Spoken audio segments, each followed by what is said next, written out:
Hello, hello. Welcome back to another episode of Paper Talk. Today we have a special guest. This is my mentor that I've known since 2018 when I went to Santa Barbara at Floral and went to a flower conference. And Hitomi was not in the headliner that I was quite aware of at that particular time. I went there specifically to see Tulipina, to see her in action, to see her flower range. But to be honest, Hitomi stole the show for me because I walked away with so many amazing floor mechanics that when I went home, like literally a day later for a floral installation that I did for Fran's Chocolate in Seattle, I did a floating chandelier with several hundred paper flowers and I banged it out in an hour, which is so crazy because not a lot of people could do that. And because of the mechanics that Hitomi showed me, I was so inspired and I knew exactly what I needed to do and make happen. So Hitomi, welcome to the show. And I'm Thank so you. happy that you can finally meet Sarah and Jesse, even though virtually, but it's really great for you guys to meet. And there's so much that I feel like our paper flower community can learn so much because I'm such a huge advocate for floral mechanics because I feel like our audience really know how to do paper flowers really well, but to really make your paper flower shine and to make sure that when you do a bouquet, a floral arrangement, you know how to arrange it so each component shines on its own. So you don't have to make like 30 flowers and bunch it all together. But if you could do maybe a dozen or so and then arrange it in such a way that it shows and it fills in, catches the eye, creates a story, that's where Hitomi comes in. And if you haven't already know about her, go look at her website, sign for some of her online classes, go follow her on Instagram because she does a lot of beautiful posts and stories and talks about mechanics. And I love, and Hitomi, you share so much, so freely. And I feel like when I went up to Bowen Island over the summer, we ended up chatting nonstop for like days on end. And it was just really inspiring and so fun. So Yeah, welcome, it's Hitomi. crazy. Yeah, no, it's fun. Floral mechanics is really fun because it's really the enabler, right? Without mechanics, you can't make things stay in place exactly where you want it to. You can't actually create that dream vision of an arrangement. You sketch it out, and how do you make that? So it's how it's held together. And that's kind of my specialty, because I've always been like the artist that would sketch things out first without the cumbersomeness of what the mechanics has to be to create it. I have to sketch it out, dream it out to see if I can do it somehow. And it's that curiosity that has made me like where I'm just constantly just searching for ways to make things really work. And it really has a lot to do with making it work with less too, because I think when you have a lot, you can just stuff it and you can kind Yes. of get away with it. But can you make it with half the material and make the same impact? That's really important for me because that's what we call economy of means. It's like getting the maximum out of the least amount. I mean, that's got to be something. That's got to be something because I mean, we can use that in through our lifestyle. We can certainly do it in business. When you can make something with 3 stems less and you can't see the difference, which means that you had 3 stems too many to get the same effect. Yes. And in business, that's really important. You want to get the most out of everything that you got. Yeah. Yeah, no, it's mechanics is really very close to my heart. I like to make things that's not possible and make Yeah. it happen. Yeah. Yeah. And if you see some of her beautiful work, like this past spring, I actually went to Hitomi Japan tour, a flower tour, and it was really amazing. I've never been on a tour where everything was organized so well. And I just woke up every day, looked at my schedule, showed up on time, and had the most amazing day every single day. And the people that you attract to your I don't know, your teachings, your community is just really beautiful. Like every person I met, just in common, love flowers. And with flowers, it just opens up so many different doors. and everyone was from a different background. Some were hobbyists, some were professional, some were in like the Garden Club America, which is a whole different community that I opened my eyes. I was like, wow, this is really, really amazing to see such a wide scope of people. And I love that. I'm hoping I'm pulling in my paper flower people into your audience too, because we just did an amazing online workshop on showing people how to do paper flowers and involving Ikebana.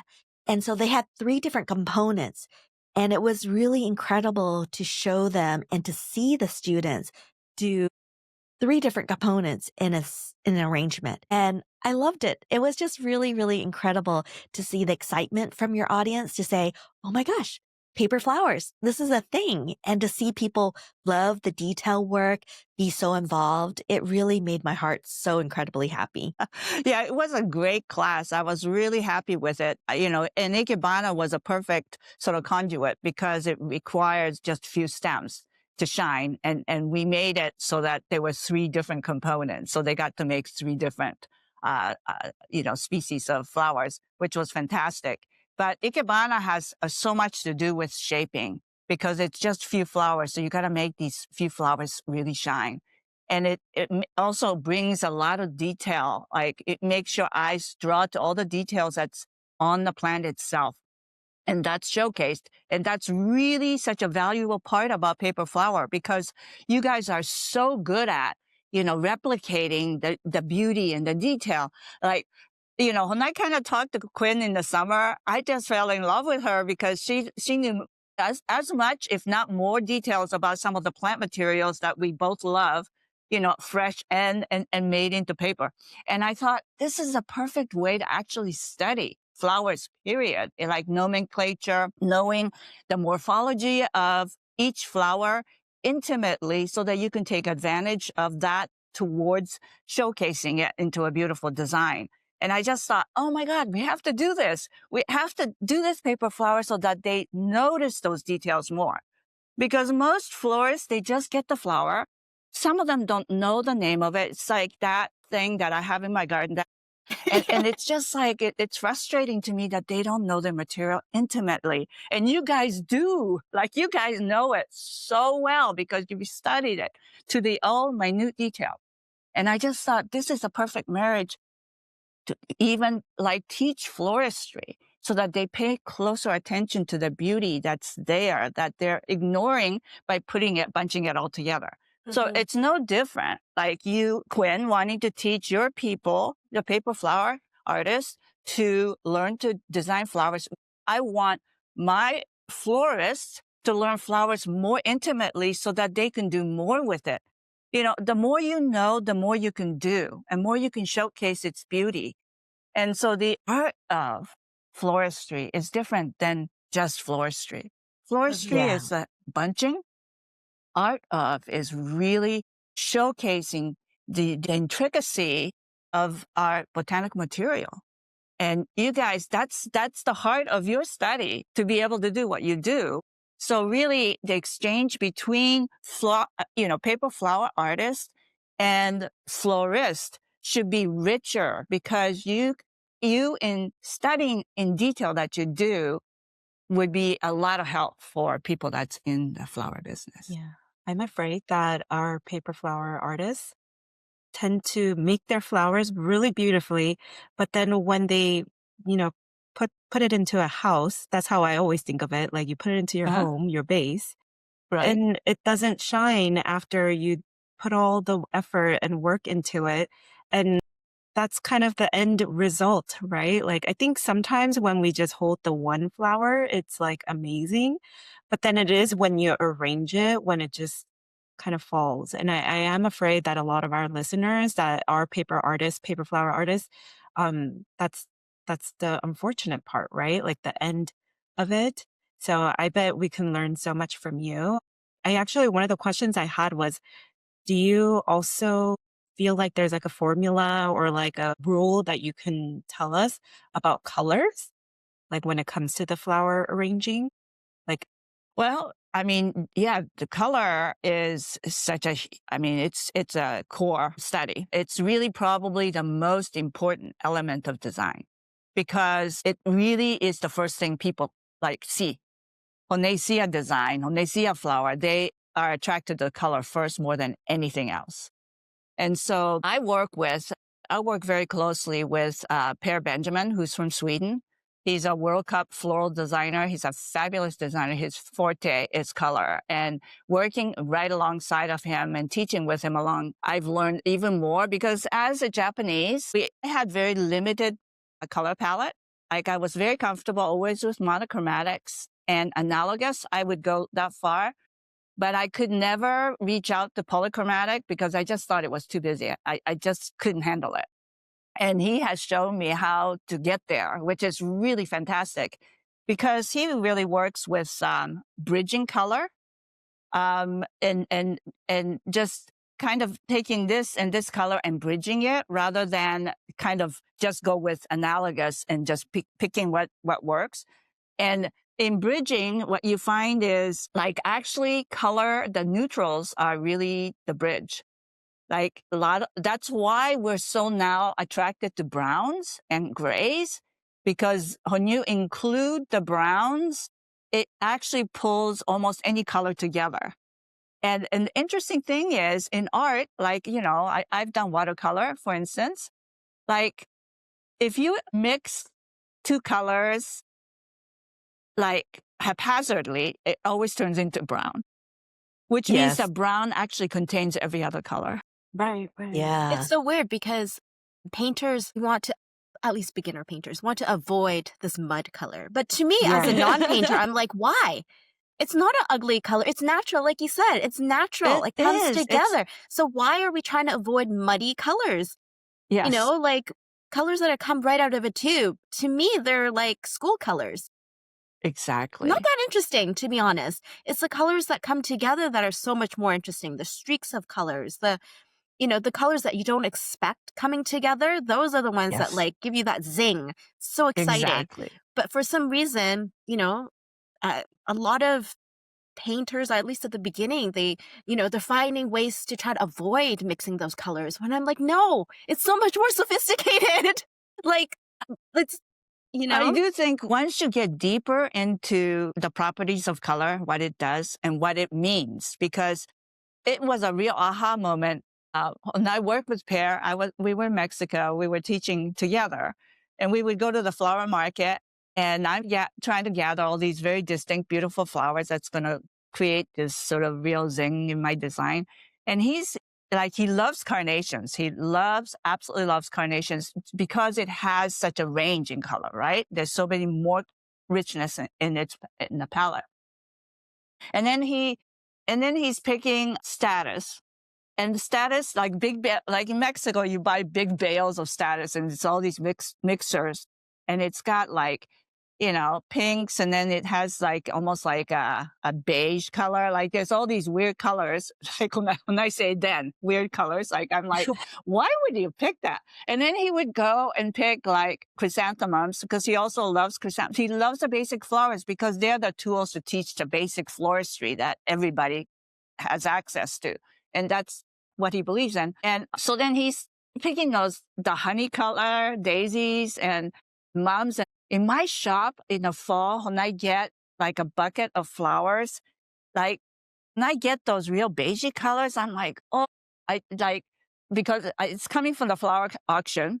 And so a bucket would have like 10 bunches and it would have like too many of those honey and beige. And I'm like, what am I supposed to do? I want the bright colors, I want the yellows, the golds, like the bronze, but then they throw in all those because it's the mix. And I'm like, those colors just doesn't do anything for me. And he says, those are the most important colors in a design. They're the colors that help bridge and make the whole collection more lush. It's because it visually takes your eyes from one to the other. And immediately I thought about my watercolor mixes in my palette. I used to hate it when it puddles into that brown. I'm like, oh, back to the pures again. And he's like, no, that contains every color in the rainbow of that brown. And I thought, wow, that's a revelation.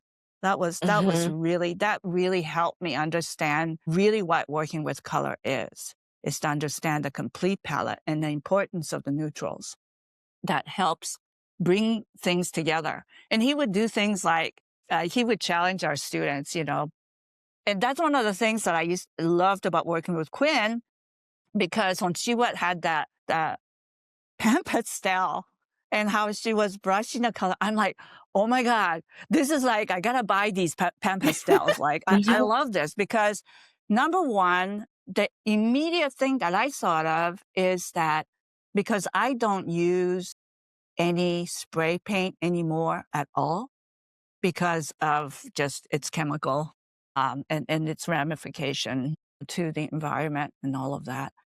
And that's the first thing I thought is I can still do beautiful coloring to change the tone of certain flower, fresh flower with this. It's perfect. It's a perfect tool for that. And then of course, to be able to blend it, so that you get that beautiful one shade to the other. It's like, oh my God, this is like unreal. Like here, I'm finding it through paper flower, that the perfect replacement for the spray, the spray flower, the spray paint that I also took out of my sustainable floristry. So yeah, and that whole blending that you guys do is so rich. It's such a beautiful study that florists should learn also, because it can help us with, when you have some problem with a tonal flower that you got and it's not quite right, how you can kind of now change it and make it even more beautiful than ever. So yeah, I mean, I can see so much of what you guys do that just would enrich our floristry. Yeah. I love it. But the color study is super intriguing. And I've become so much better with color working with Pear that he allowed me to see more. And he's so funny. He's always sort of challenges you to see closer at your flower. Like, what do you see? First, when we were looking at Calla, for instance, that we had, you saw, sort of kind of a creamy color, little bit of yellow, little bit of green on one side. You saw all of that, and he would do that with you with a flower. He'll stick a dahlia on your face and say, "What do you see?" You see peach, you see orange, you see a little bit of red deep in. Do you see the yellow, of the stamen? Do you see? And then he'll keep, kind of prodding you to see more, and then he'll say, "Do you see blue? Do you see turquoise?" And everybody's like, "What? What?" Like, no. Like you're pulling it too far. But really, by the end of the sessions, the set of classes, we started to see blues in things that we didn't see before. And that's the power of, if you look deeper, there's so much more in there, because the color is the complexity of so many different hues that came together to make that. It's not just a single or two or three different shades. Not at all. It's deeper than that. And so it makes you braver, because once you start to see it, you can confidently start to put that in. And then your color palette is so much richer than it's ever been before, because you never saw those. It really is the whole prism, the whole rainbow is there in almost everything. And so it's really cool. It's a wonderful study. He does a great job. He's the best colorist of anyone that I've ever worked with. So It's amazing. yeah, Yeah. it's very cool. I love that you speak so passionately about it. I know. It makes me so excited. It I was does. like, It's I want to learn more. inspiring. Like, I'm so excited too. I mean, being passionate is Yeah. everything, being curious, wanting to dig deeper. I mean, the whole thing with mechanics for me is that, it's kind of like, I was so happy when I found a way to design without foam, because foam was a huge obstacle. It was heavy, it was wet, it had to be covered, all of it.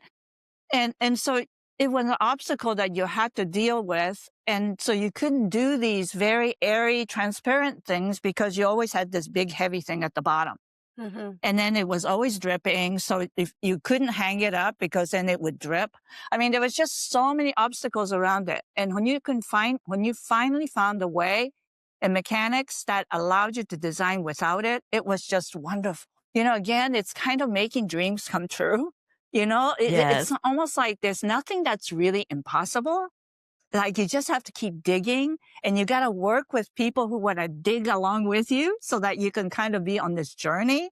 And Yes. that's kind of what I find about you guys, at least through Quinn. It's like, oh my God, I'm finding a partner and searching deeper into Yeah. something to discover the beauty that people aren't seeing yet. Yeah. Like, we need to keep doing this because the passion just keeps growing. And Yeah. it's so exciting. Hey, Tommy, sorry to Yeah, interrupt. go I'm ahead. so curious though. How did you get into floristry?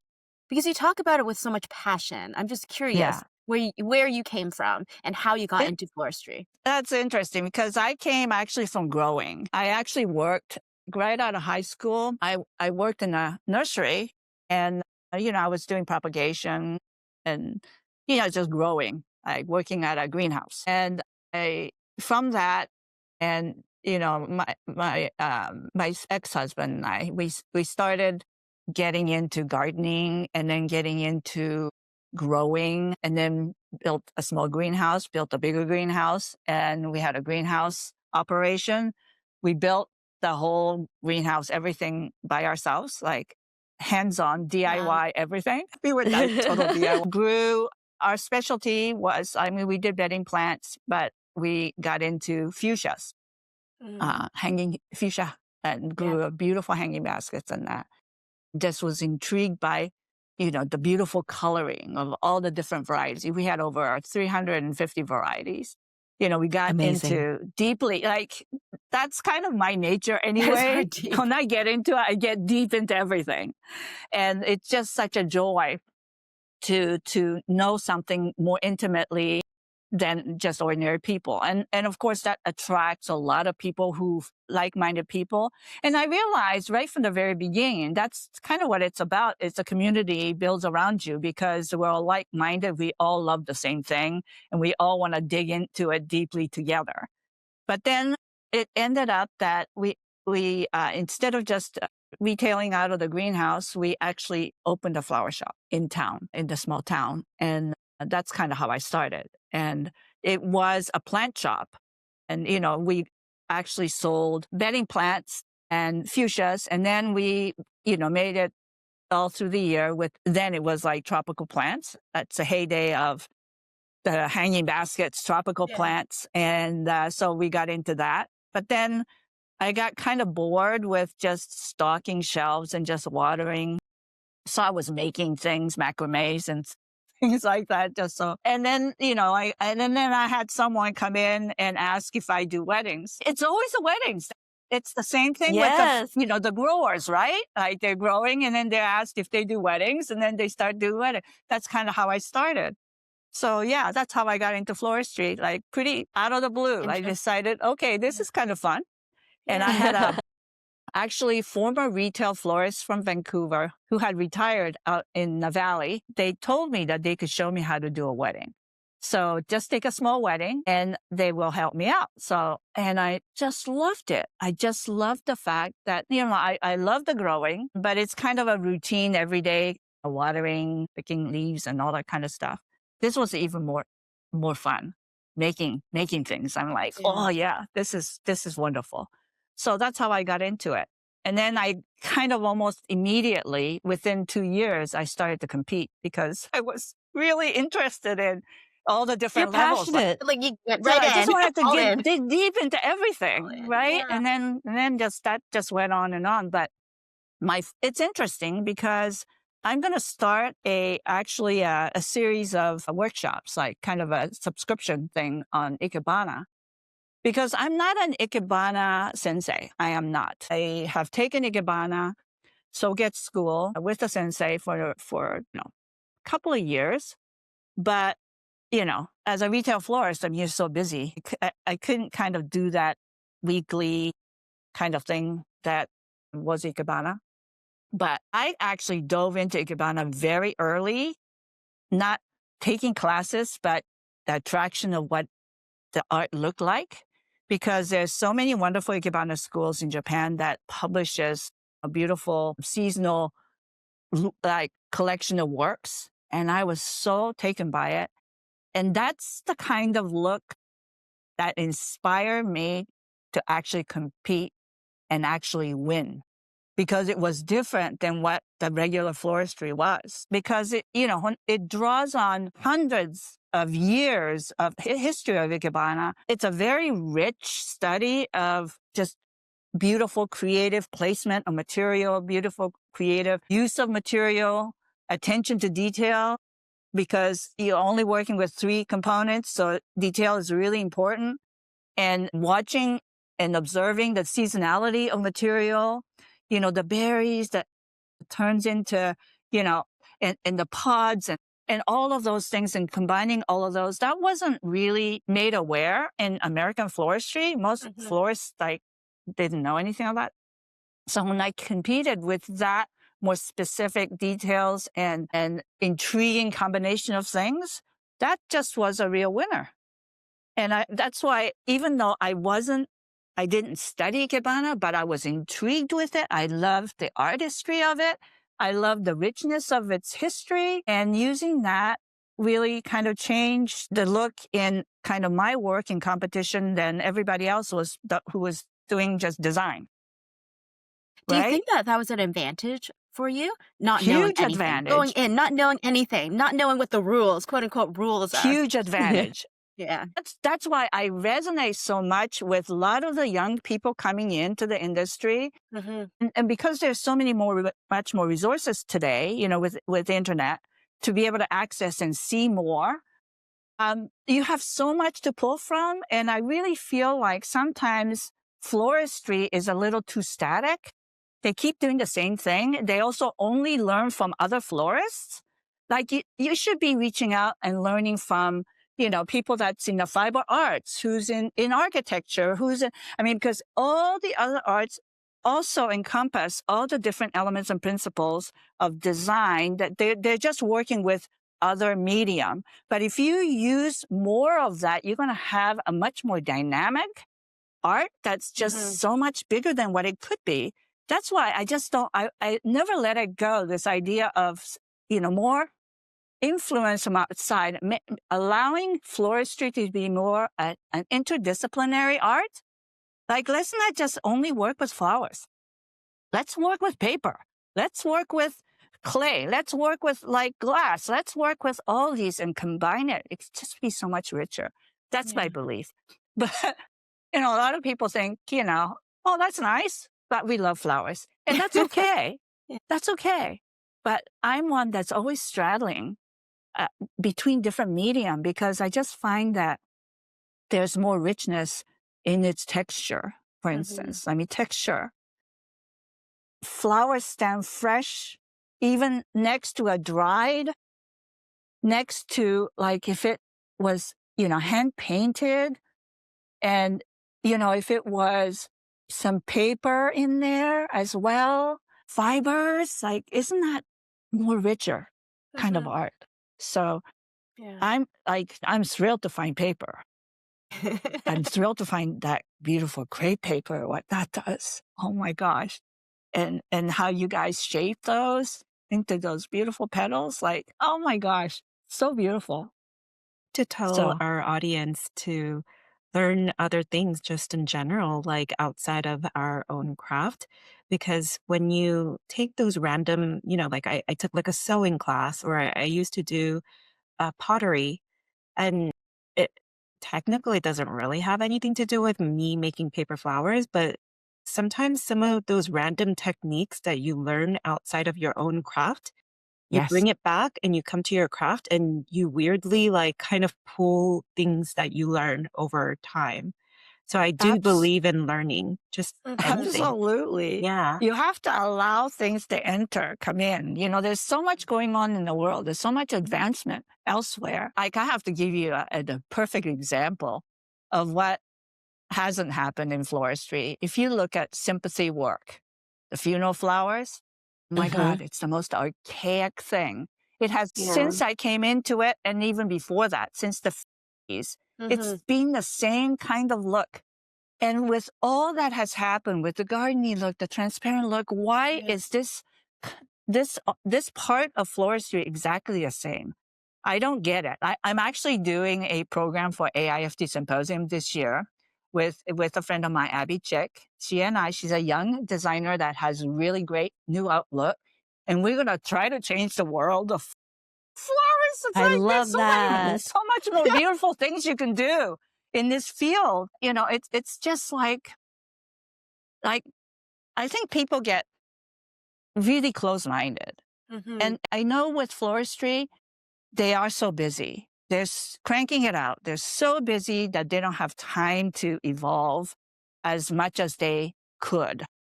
But I think that's my purpose in our field, is that I'm going to force them to evolve because they don't have to experiment.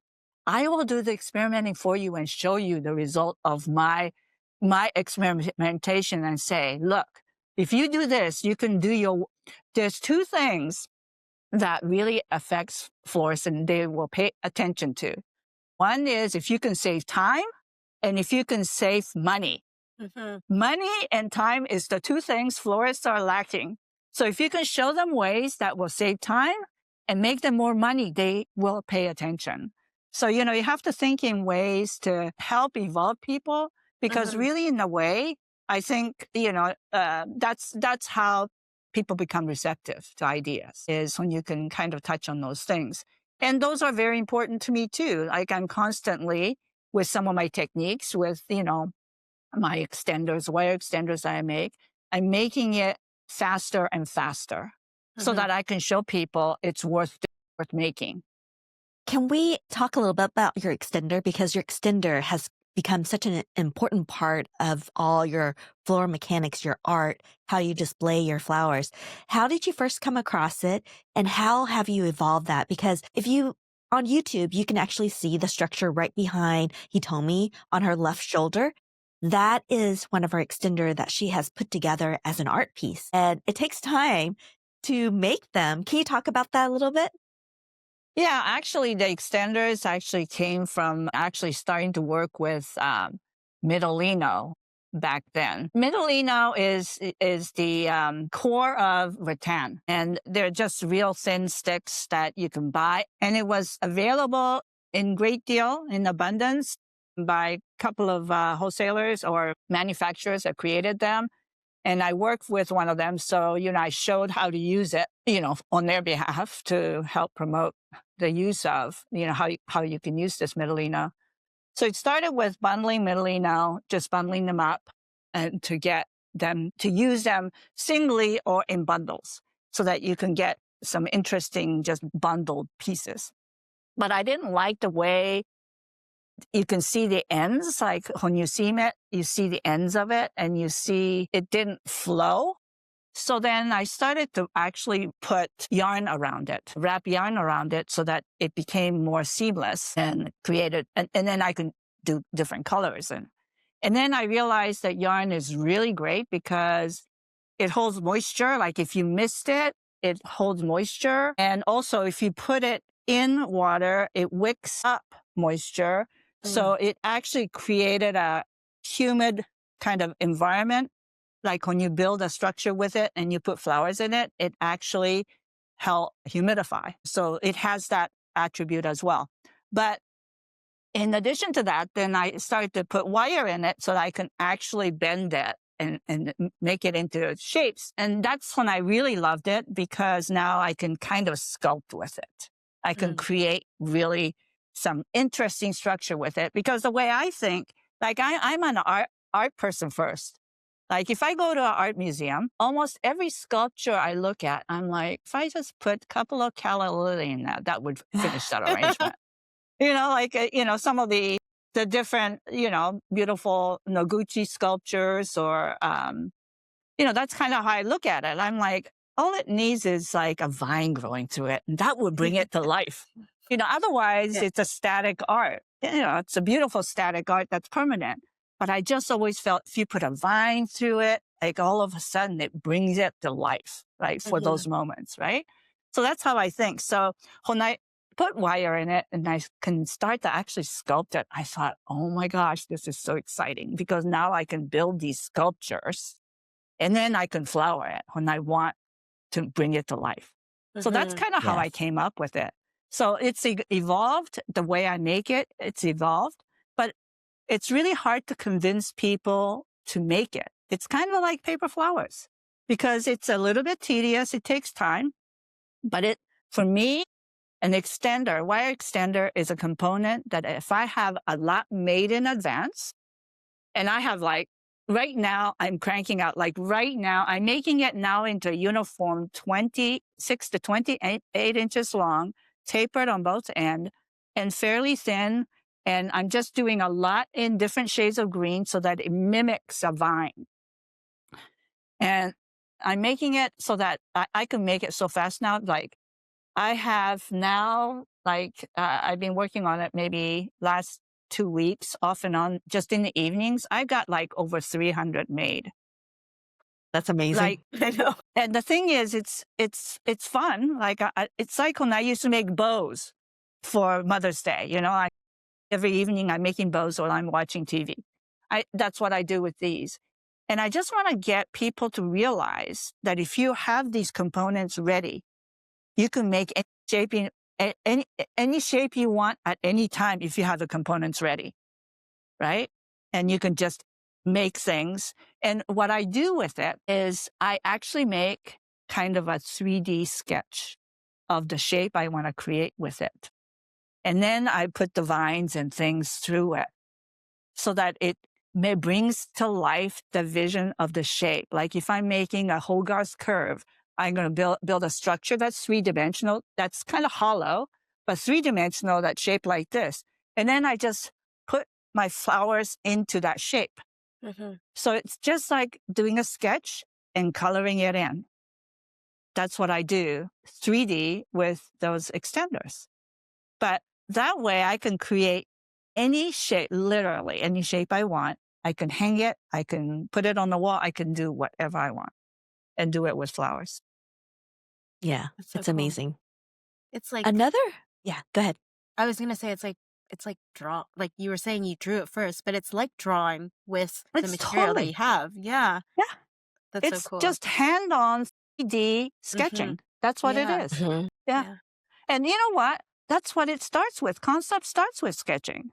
So if it starts with sketching on paper 2D, then why would you not do 3D sketching to make it come to life? It's hard to make people like florists understand that because they're so used to just slapping it together. But the thing is, it's okay if that's all you want to do. But what if you want to do something a little bit more? Like it takes a little extra effort. As is with paper flowers, you can start out with something simple.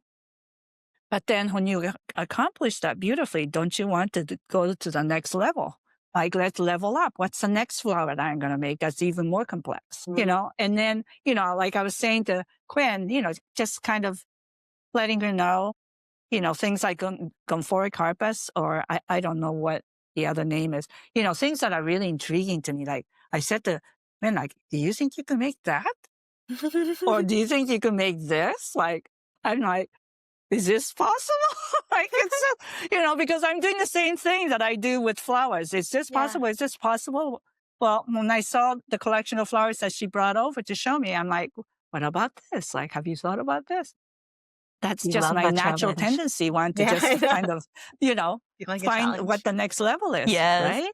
Yeah. And you guys have certainly all of those challenges with all the beautiful botanicals that's out there. Yeah. But so intriguing watching, Quinn just sort of just shaping out that paper is just magical. I It just is. think It it's is. fantastic. And what you Yeah. guys do with it. Yeah. Jesse and I have been I working love with your crepe world. paper. Thank you. Thank you. Yeah, Jesse and I have been in the crepe paper world for over almost 11 years now. And Wow. it's just been really incredible. And we keep falling back in love with crepe paper because the crepe paper company introduces new weight, new Yeah. colors, and then you get intrigued by another flower. It's like, Option. What are the yes. possibilities? Yep. Yeah. And then the coloring medium, like we talk about crossing over to the art world where you talk about, oil pastels or pen pastels, soft pastels, hard pastels, the watercolor, the gouache, the acrylics, and it just acts so differently on crepe paper. And it's the Yeah. experimentation. It's the Yeah. novelty of it. It's like, oh, what if I combine this and combine that? What do I get? And once you start washing your crepe paper, it opens another portal of like, That what can is, you do with this? So it's so much fun. I love that our students in our class were just mesmerized by, and they had to try it. And I just love that. I love watching that in students when Mhm. they have their aha moments, like that one that Hitomi, Yes. that Hitomi, that's the only other Hitomi that I know. She's just one of my new students. She's like, I think I found something that is really special. That she's just with this paper flower. And you can tell just by her. I mean, these were her first, Hypericum berries. These are her first calla. And she did such a beautiful job. And she knew that she did a good job. Like it was so gratifying. It's just like she's just found the best thing that is so fitting to her hands and her skills and her eyes. And I just love that when they discover something that is that profound. There was another girl, my gosh, her work was stunning. First time, I'm Yes. like, if this is your first time, what is it going to be? Next and next and next, right? Right? I mean, She don't you was just just, love that? wasn't it Kaylee from Australia? I want to say. I mean, Yeah, Kaylee. yeah, I was blown out of the water. I was like, what? This is your first time? And the Ikebana piece that she made was just, Actually, that was another. wow. Kaylee was one of them. And then there's another girl. I can't remember her name, but Me and her too. Ikebana design that she did with it, it's Yeah. both sides. Was just like, this is your first time doing paper flower and Ikebana. It's like, Yeah. wow.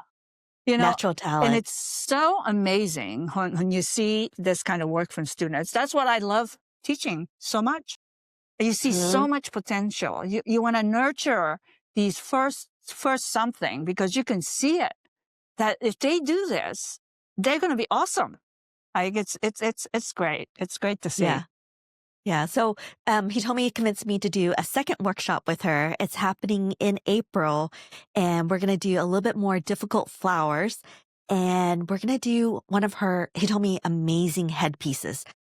And I think one of the coolest thing that she convinced me was like, it's going to be so lightweight because her headpiece is just incredible. It's a combination of the wire extenders, and because paper flower is made out of wire, to be able to incorporate that in and to weave it in to create a story instead of just plopping it on like a floral crown, it creates this beautiful story and color. And talk about color bridging. It's going to be really, really amazing. And I'm so excited to like push the students a little bit more to create multi-petals because the first flower we introduced was the calla lily. To me, the calla lily is really hard, but the students like banged it out. I was just stunned. And to show them to do like a peony or a dahlia and having a little bit more time to create it, it's going to be really magical and fun. I can't wait to introduce like the clematis to them and to add that That's gonna be vine beautiful. into, it's going to be gorgeous. I can't wait. Yeah. No, that's going to be fun. The lightness of it is going to be amazing. Also, the keeping quality of the paper flower crown is going to be amazing because I kind of fell into the crown thing only because I like building the structure for it so much because you can make such a beautiful structure in itself. And then that becomes a mechanic to hold flowers. And I started to do it because I always had so much leftover flowers after the workshop that I do here in the studio. I just basically, I don't keep these arrangements around to enjoy, I usually take them apart so that I can make something else with it. Like I try to get the mileage out of the flowers that I purchased.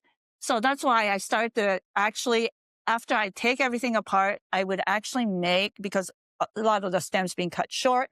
So it was perfect to fill the flower crown.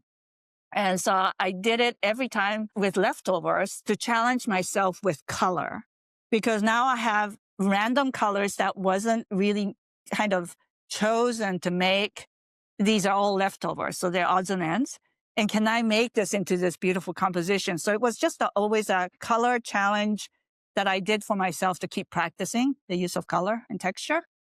So that became a regular thing. And people really love it. Like it's one of the things that gets the most likes actually when I post. So sure, why not? And I would change the shapes of the structure so that it's, maybe going like all different shapes. But the thing is, it becomes fairly heavy with all the addition of flowers. And especially if I do put any water tubes in it, because some flowers are fragile, so you have to have the water, and it makes it heavy. So, there's that challenge of selling that idea just because of the weight of it. But with paper flower, it's going to be light. And I've been actually trying to sell the whole idea of these flower crown that would be perfect for a bridal shower. Like it's a perfect thing for a bridal shower for the bride to wear, for a beautiful picture and a beautiful photo shoot. And so that's kind of what I've been showing people, that it has a use. It's not just a pretty thing to make, that it has a use. But for a bridal shower done in paper flower would be perfect because it's a keeper. Yeah. It's a keeper. They get to have it. They get to keep it. And it's so light, they can wear it and model it and do all these crazy pictures that they like to do, the photo shoots. It's perfect. With paper flower, it's going to be outstanding. That's what I think. Mine's already thinking, if they do it for the bridal shower, they could take those flowers and put it in their bouquets for the wedding day. They can. What a great way to tie it over. Yeah. Yeah. I just feel like, I've always loved permanent flower because there's definitely a place in floristry for it. But I'm just so glad that I found the paper flower, because I just won't touch the other stuff because it's plastic. And it really is horrible what it does to plastics, because after they're done with it, it all goes to the dump. And it all breaks down to microplastic, and it damages it. It's in our oceans. I mean, it's just, I won't use plastic. I will not use plastics anymore. But the paper is good. Paper's good. Yeah. So I'm glad that there's an avenue to start teaching designing with paper flowers again, because there's a place for it. That's really been missing for me to stay on a sustainable side. So I'm really happy, because when I loved it when Quinn did that museum, that piece, because that's a museum. I've done Art in Bloom there a couple of times, and I love that museum. And I was so glad that, they chose to use the paper flower and not artificial permanent plastic. That was the perfect medium to be in a museum. Handcrafted, each individually made, is better than manufactured awful plastic silk flowers. So that was outstanding. Thank you so much. That was a really amazing piece that I got a chance to think about, design, and put together, and then fly over there and actually put each individual stem into the vase. It was just really a part of history that I'm so happy to be part of. Yeah, no, it's great. It's a great opportunity. Paper flower has definitely future in a lot of different areas, I feel. And I think we're just sort of tip of the iceberg for a lot of people. They have no idea that some have many have no idea it exists, and how good it is, how much more beautiful it is. And then the detailing with the pan pastel, I mean, the coloring, that just blows me over. I mean, I'm like, this is dangerous when I start to buy all those colors. And they have hundreds of colors too. But see, that's why I have to justify it by saying it's a replacement for the spray paint, and it's going to be used on fresh flowers. Yeah. see, that way, I know my son is always like, you're not going to buy more of something, are you? You already have too much of everything. And so here I am, going to the art store and looking at it. I'm like, yeah, but I need these because I need them for fresh flowers. Yes. Yes. But that was revelational for me, that for paper and Yeah. as well as for fresh flowers. I think Mhm. it's a real add-on for us as well. So I'm Yeah. always thankful when you look into other forms of art that it does apply to what you do, Mhm. truly. And so I've got to say that is huge. There was a need for replacement for the spray paint, because that spray paint is vile. It's like the worst Yeah. thing for the Yeah. environment. So Mhm. yeah. So Yes. thank you, Quinn, for introducing me another really fabulous something that applies to what I do. You're absolutely welcome. There's one more thing that I want to bring up real quick, because something that you mentioned many times, and I want our audience to plant the seed. It's called you mentioned hand of nature. And I just love that terminology, and I love it how you explain a lot of different things. Can you explain it to our audience, what you mean by hand of nature? Yeah. It's really the way, first of all, to have an eye to see what makes all these natural material beautiful. And what it is the plant's will to grow the way it needs to grow, seeking for sunlight, seeking for, seeking for a way.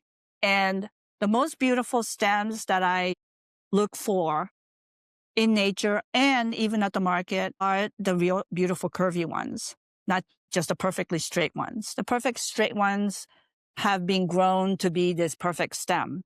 But perfect stem is not the most beautiful. The most beautiful stems are the one that kind of meanders. And it meanders because it ran into an obstacle so that it couldn't go perfectly straight like on the farm.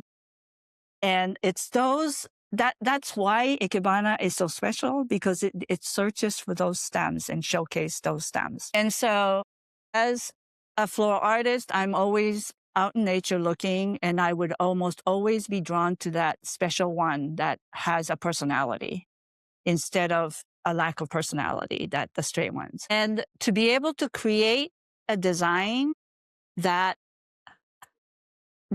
follow the discipline of that hand of nature. I'm looking at a branch that is curved like this, and it curved like that probably because maybe that year snowfall pushed it down, and so it got held down, but then it grew, and it went through a hardship that created that. That's why those are special, because they survived hardship. Mhm.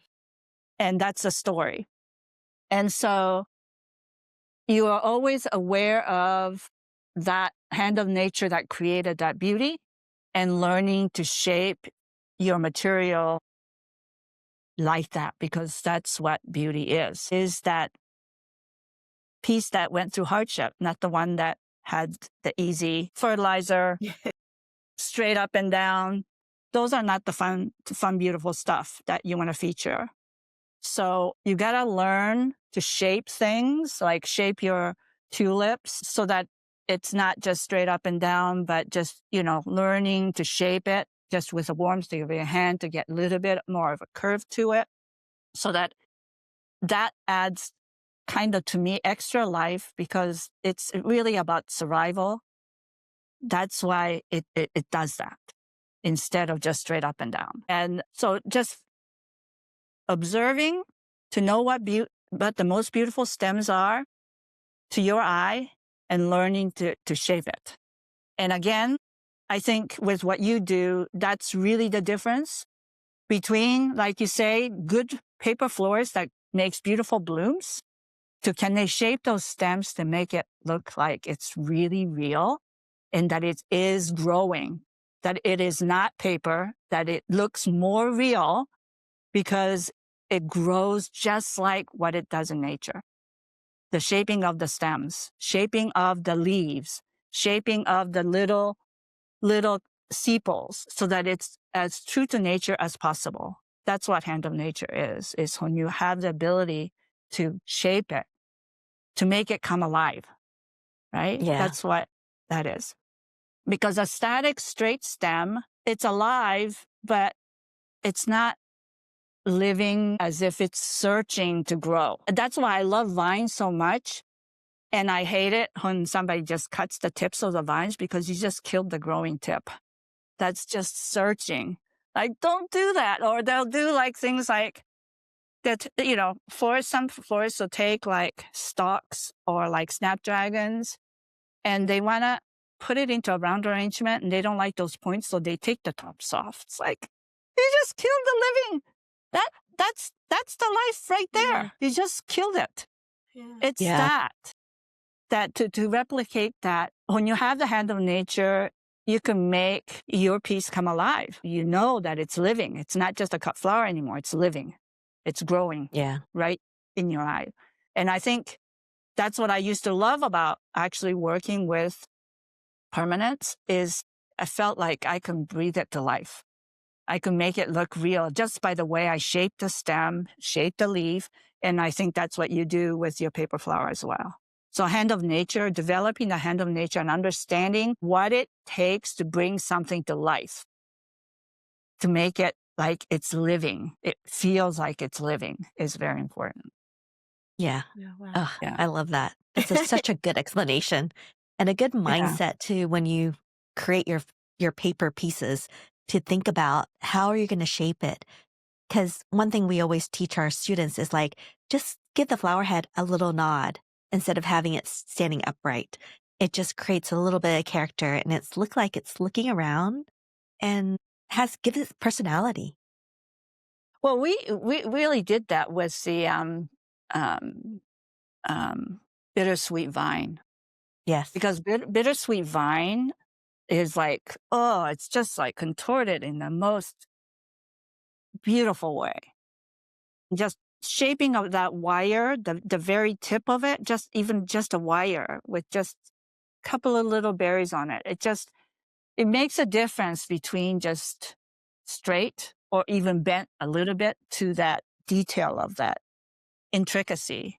Like one of the book that I almost always have everywhere is Carl Blossfeld. Like his photography from back in the Art Nouveau days, turn of the century. They're black and whites, but they're close up of ferns as it's unfurling, the tips, all the details that you guys get into when you recreate. And the vines, just beautiful vines and how it shapes, and then tendrils. Like that turns me on more than anything. Like looking at that, because that's life right there, the tip. It's the baby that's just still growing and reaching out. And when you design with that in mind, you can't go wrong. It just brings it to life. And that's what I mean, when I see those marble sculptures, Brancusi sculptures. All I want to do is just wrap that in a vine. And then it's art. Now it's art, right? Because now it's living. And Yes. the value of life, the life itself, I mean, that's a beauty of flowers. So if you can't be aware of what's the most vital part of that living is, what indicates the actual life, then you kind of lose the soul of the whole design. It's just slapping flowers together instead of bringing something beautiful to life. Yeah. So you guys have that ability also in your art to bring it to life so that you cannot absolutely tell the difference between your beautiful art to the actual flower itself, because you've observed that the most vital thing that's most important is that the art of creating the living art, right? Yeah. Yes. So that's Oh my cool. gosh. That's a great way to end this podcast episode. So positive. I love it. But before we end it, we always have this really fun thing that we do. We ask everybody in the group what is your favorite purchase that you've done recently that's been under $20 that have made you really happy? And I'll go first because I just was trying to figure out what I could do because I'm about to fly out to go see my family. I was like, I need a project on the plane instead of just sitting there watching TV or doing something. And I really want to do something with my hands. So I ended up purchasing this knit pattern called the Sophie Hood pattern. And I used to knit a long time ago and I haven't picked up knitting in a long time. But this knitting pattern is only $5, but I am going to find so much joy. And I started doing it already. And it's making me so happy right now. It's giving me a break from making paper flowers and I still get to do something with my hand. Yep. How about you, Everyone's Jessie? Christmas gift. I know. Well, might be my own. That's okay. Yes. I recently restocked my lip mask. It's the Laneige one. Oh, And that's a good one. yeah, that one is like You need every it during the winter I'm like winter. slathering on. But literally, I put it on overnight and the next morning, my lips are completely unchapped. Yesterday, my son came up to me and was complaining about like he was getting cracked lips. And I was like, oh, here, now you get a chance to use mine. And, they're Yes. too young to know. Like it's bright pink, but they're too young to like, be like, that's a girl thing. So he's like, okay. And so like, I put it on him and today it was like completely fine. So that I think in Canada is $30, but in the States it's probably 20. Yeah. Yeah. Yeah. Or under 20. So that's Yeah. my purchase. Yeah. Yes. What about you, Sarah? Oh, Hitomi mentioned browns and grays, and I have been in the middle of kind of refurnishing my workroom, my craft room. And actually, my favorite purchase recently was like I love just white vases and white bins for my flowers because I'm so scared of color. And that's why I kept asking Hitomi about colors. And like, I feel like even arranging flowers, if it's like an orange theme, then I'm just going to stick to oranges. I'm not going to like go outside of the color palette. So I'm always scared of adding color. But actually, now that I kind of recreated my craft room, I wanted to reintroduce some wood color, some stone color. So there is a little bit of brown and gray in my room, but I started buying brown baskets for my flowers now. And I always try to create my flower arrangements in a white vase, but I'm like, no, no, no, I want to reintroduce like flower baskets instead. Like the bins are like tall, but brown basket. I bought it at Target. It was like cute, it had scallops on it. So it just won me over because scallops make everything better. It does. Basically, I'm trying to kind of search for basket colors instead and like the woven look to, the flower arrangement. It definitely kind of, I don't know, gives it a different look, definitely, compared to like a plain white vase that I used to just gravitate towards. So yeah, Sure. that's my recent purchase. Yes. How about you, Sounds Hitomi? good. Well, I was at an art store looking at pan pastel. And those are the high ticket items that are only reserved for myself. I won't be gifting those. Those will be for me. Yes. But I did see some at the art store. They have some really great coloring books that are period coloring.